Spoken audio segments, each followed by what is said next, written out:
அனைவருக்கும் வணக்கம். PRP business ப்ரமோட்டில் பயணிக்கின்ற நண்பர்கள் மற்றும் தொழில் அதிபர்கள் அனைவருக்கும் வணக்கம். இன்றைக்கு நம்ம தென்னை மரத்தை பற்றி தான் ஒரு தெளிவான வீடியோ கொடுக்குறோம். தென்னை மரம் எவ்வளோ பெரிய முக்கியமான ஒரு விஷயம், தென்னை மரத்தை எப்படி நம்ம பாதுகாக்கிறது, அந்த குறும்பைகள் எப்படி ஏன் கொட்டுது, நீர் மேலாண்மை எப்படி நம்ம சரி பண்ணணும், அதை எல்லாத்தையும் நம்ம இந்த வீடியோவில் பார்க்க போகிறோம். மெயினாக நம்ம வெளியிலேருந்து எதையும் பண்ண போகிறது, தென்னை மரத்துடைய அந்த கழிவுகளை வச்சு தான் நம்ம தென்னை மரத்தையே சரி பண்ண போகிறோம். எல்லாருமே நினைப்பாங்க உரம் போடணும், அதை பண்ணணும், இதை பண்ணணும், அதெல்லாம் எதுவும் பண்ண வேணாம். தென்னை மரத்துடைய அந்த குறும்பைகள், அதனுடைய மட்டைகள், இதை வச்சு தான் தென்னை மரத்தையே நம்ம ஒரு பெரிய லெவலில் நம்ம அதனுடைய வளர்ச்சியை அதனுடைய மகசூலை நம்ம செய்ய போகிறோம். அடுத்து நீர் மேலாண்மையை அதை செய்ய போகிறோம். சரிங்களா? சரி, தொடர்ந்து இதை பார்ப்போம். ஏன்னா இன்றைக்கு இருக்கின்ற காலங்களில் தென்னை மரம் ரொம்ப முக்கியமானது, பணம் தரக்கூடிய ஒரு விஷயம். ஒரு தென்னை மரம் 3 வருடத்துக்குள்ளேயே நம்மளுக்கு பயன்பெறக்கூடிய அளவுக்கு இன்றைக்கு உள்ள குறுகிய காலத்தில் பயன் தரக்கூடிய மரங்கள் இருக்குது. அடுத்து லாங் டைம் ஒரு 5 வருஷம் 6 வருஷம் பயன்பெறக்கூடிய மரங்கள் இருக்குது. அதை பற்றி நம்ம தொடர்ந்து பார்ப்போம். தென்னை மரம் நம்ம வச்சிட்டோம்னா, தென்னை மரம் வீட்டில் ஒரு மரமோ 2 மரமோ அந்த கார்னரில் தேங்காய் நம்ம வீட்டு மேலே விழுவாமல் தனியாக, இல்லை நம்ம குழந்தைகள் மேலே விழுவாமல் தனியாக கொஞ்சம் தள்ளி அந்த கார்னரில் நம்ம வச்சுக்கலாம். சரிங்களா? ஏன்னா தென்னை மரம் அப்பப்போ விழுவும். சில நேரத்தில் பறவைகள், இல்லை குரங்குகள் மேலே ஏறி அதனுடைய காய்களை பிடுங்கும் போகும்போது நம்ம மேலே விழுவாமல் இருக்கிறதுக்கு, அதனால் நம்ம வீட்டுக்கு கொஞ்சம் தள்ளி அந்த காம்பவுண்ட் இருக்குன்னா காம்பவுண்டை ஒட்டி நீங்கள் வைக்கணும். சரிங்களா? அந்த மாதிரி தான் வைக்கணும் தென்னை மரத்தை மட்டும். தென்னை மரத்தை நீங்கள் வச்சுட்டீங்கன்னா, தென்னை மரம் முதல்ல நீங்கள் ஊன்றீங்க அப்படின்னா, அந்த தென்னை மரத்தை சுற்றி 1 அடி விட்டு, சரிங்களா, தென்னை மரத்துலேருந்து 1 அடி விட்டுறணும். அதுக்கப்புறம் குழி 1 அடி ஆழத்துக்கு 1 அடி அகலத்துக்கு குழியை வெட்டிடணும், சுற்றி வெட்டிட்டு. அதில் என்ன போடணும் அப்படின்னா, இந்த எருகுகள், மாட்டு எருகு, ஆட்டு எருகு, இது எல்லாத்தையும் போடணும். அதுக்கப்புறம் என்னென்னா, நம்ம வீட்டில் தென்னை மரம் இருக்குது. நான் சொல்கிற விஷயம் வீட்டுக்கும் தோப்புக்கும் சரிதான். சரிங்களா? வீட்டில் இப்போ அதுக்கு முன்னாடி நம்ம வீட்டில் தென்னை மரம் இருக்குது அப்படின்னா, நிறையா தென்னை குறும்பைகள் கொட்டிக்கிட்டே இருக்கும், காஞ்சி கீழே விழுந்துகிட்டே இருக்கும். அது என்ன பண்ணுறதுன்னு தெரியாமல் நம்ம அதை சேர்த்து வச்சுக்கிட்டே இருப்போம். யாவர்கிட்ட சொன்னாலும் அதை நாளைக்கு வரேன், இன்னைக்கு வரேன்னு சொல்லிகிட்டே இருப்பாங்க. சரிங்களா? அப்படி நம்ம இந்த குறும்பைகளை நம்ம தேங்காயை சேர்த்து வச்சுட்டு, அதை நம்ம ஒரு ஆளை விட்டு தேங்காயை பிரித்து எடுக்கிறோம் அப்படின்னா, கூட்டை விட்டு பிரித்து எடுக்கணும். அந்த கூடு தேங்காயை வாங்கிட்டு போயிடுவாங்க. கூடு நம்ம வீட்டில் தானே இருக்குது. அதை கொண்டு போய் நம்ம எரித்து வீணாக்கி,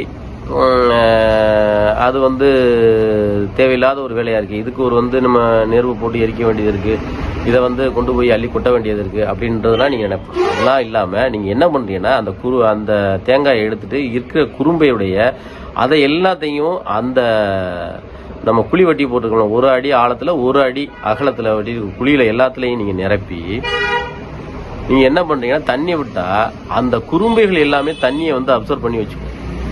அப்போ தென்னை மரத்துக்கு எப்போ தண்ணி தேவையோ அது மூலியமாக அப்சர்வ் பண்ணி எடுத்துக்கும். வேர்கள் அந்த தண்ணி எந்த இடத்துக்கு இருக்கோ அந்த இடத்த நோக்கி தான் வேர்கள் வரும். இப்போ இது பார்த்தீங்கன்னா நம்ம பண்ணிக்கிட்டு இருக்கோம், மரத்துலேருந்து 1 அடி டிஸ்டன்ஸில் பண்ணுறோம். இது பண்ணி முடித்த பின்னாடி நம்ம அதை காட்டுவோம். இந்த மாதிரி பண்ணால் தண்ணி நல்லா உறிஞ்சிக்கிறோம்,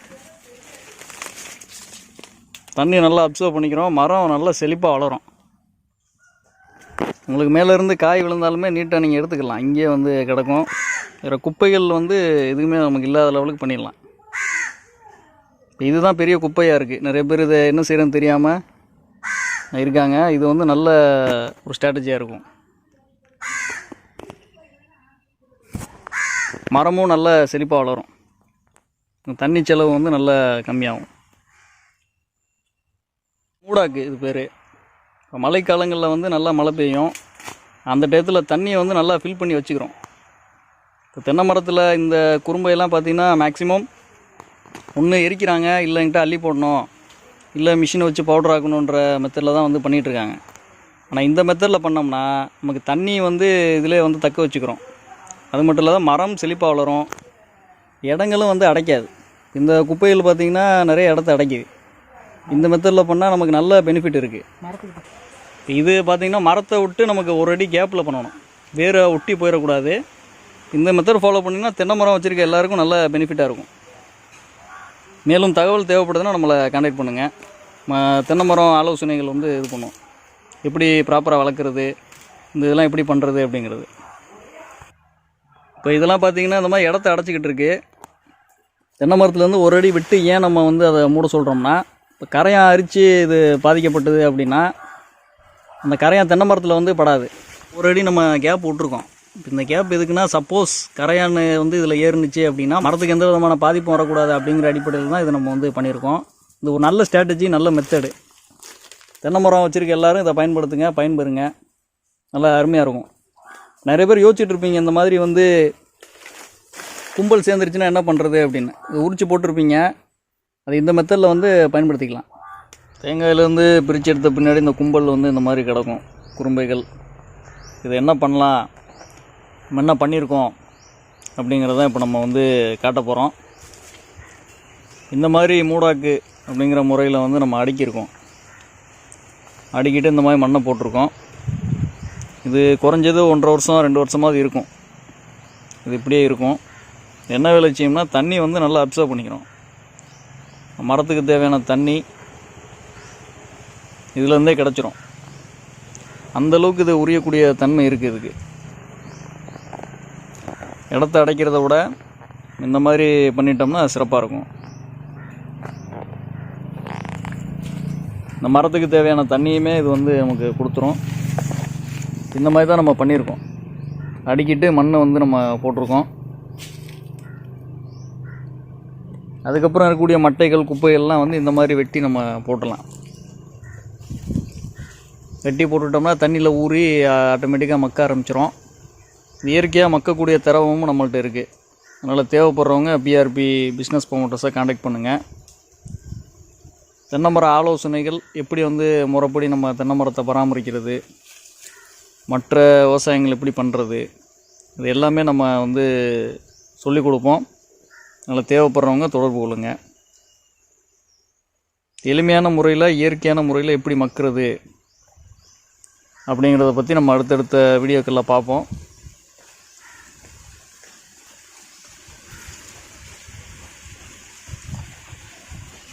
என்ன மாதிரி பண்ணியிருக்கோம் அப்படிங்கிறத வந்து பாருங்கள். இந்த மாதிரி அடுக்கணும், சும்மா கும்பலாக வந்து போட்டுறக்கூடாது. இந்த மாதிரி அழகாக வந்து அடுக்கணும். அடுக்கிட்டு அதன் மேலே வந்து மண் போடணும். ஒரு அடிக்கு வந்து இந்த மாதிரி நம்ம கேப் விட்டுறணும். கேப் விட்டுட்டு தான் இந்த வேலையை வந்து நம்ம செய்யணும். மரத்தோடு ஒட்டி நம்ம வந்து போட்டுறக்கூடாது. அது கரெக்டாக வந்து நம்ம பார்க்கணும். அடுத்தடுத்த நாட்களில் எப்படி இருக்குது அப்படிங்கிறத வந்து நம்ம வீடியோவாக அப்டேட் பண்ணுவோம்.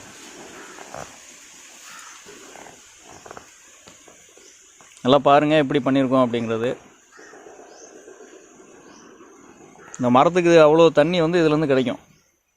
தண்ணி கம்மியான அளவு விட்டாலே போதும் தென்னை மரத்துக்கு. இப்போ தென்னை மரத்தை பொறுத்தளவுக்கு பொதுவாக அதிகமான தண்ணி தேவைப்படும். இந்த மாதிரி நம்ம பண்ணிட்டோம்னா அதுக்கு தேவையான தண்ணி இதுலேருந்தே கிடச்சிரும். அந்தளவுக்கு இதை அப்சர்வ் பண்ணி வச்சுக்கிறோம். அது பயங்கரமாக வந்து வேலை செய்யும். நல்லா பாருங்கள், இந்த மாதிரி நம்ம தேங்காய் வச்சோம்னா கும்பல் சேர்ந்துடும். இந்த மாதிரி கும்பலை தான் நம்ம எளிமையான முறையில் எப்படி பண்ணுறது அப்படிங்கிறத நம்ம வந்து இப்போ காட்டினோம்.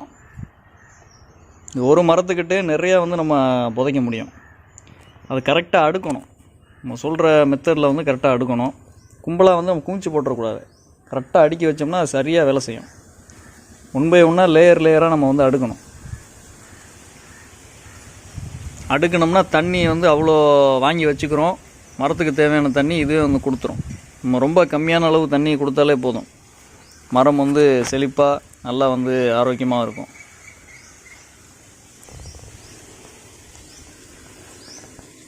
அப்போ நம்ம வந்து இதை ஃபுல்லாக வந்து ஃபுல் பண்ணி வச்சிட்டோம்னா அதில் வந்து என்ன பண்ணணும்னா அந்த நீரை வந்து நம்ம வந்து கிரகிச்சு வச்சுக்கிறோம். அப்போ தேவையான போகும்போது அந்த தென்னை மரத்துக்கு அந்த நீரை வந்து அது எடுத்துக்கும். சரிங்களா? ஒரு தென்னை மரம் வந்து முடிஞ்ச அளவுக்கு ஒரு நாளைக்கு 20 லிட்டர் தண்ணீர் கண்டிப்பாக தேவை. 20 லிட்டர் தண்ணீர் இருந்தால்தான் ஒரு தென்னை மரம் வந்து ஆரோக்கியமாக நல்ல வளர்ச்சியோட நல்ல தேங்காய்களை கொடுக்கும். தென்னை மரத்தை வந்து வளருங்க. உங்களுக்கு நல்ல வருமானத்தை ஈட்டி கொடுக்கும். தென்னை மரத்து சம்மந்தமான வந்து ஏதாவது உங்களுக்கு எங்களுக்கு குறும்பு கூட்டுது இந்த மாதிரி பிரச்சனை இருக்குது அப்படின்னா பிஆர்பி பிஸ்னஸ் ப்ரமோட்டர்ஸில் தொடர்பு கொடுக்கும். உங்களுக்கு எல்லா விதமான ஆலோசனையும் நம்ம சொல்லுவோம். நன்றி, வணக்கம். மக்கள் நன்மை பிஆர்பி. வாழ்க வளரும். சப்ஸ்கிரைப் பண்ணுங்கள், ஷேர் பண்ணுங்கள், நல்ல நல்ல கருத்துக்களை பதிவிடுங்க. நம்ம யூடியூப்பில் போடுற ஒவ்வொரு விஷயமும் முக்கியமான விஷயம், அதை எல்லாத்தையும் ஷேர் பண்ணுங்கள். நன்றி, வணக்கம். மக்கள் நன்மை பிஆர்பி. வாழ்க வளரும்.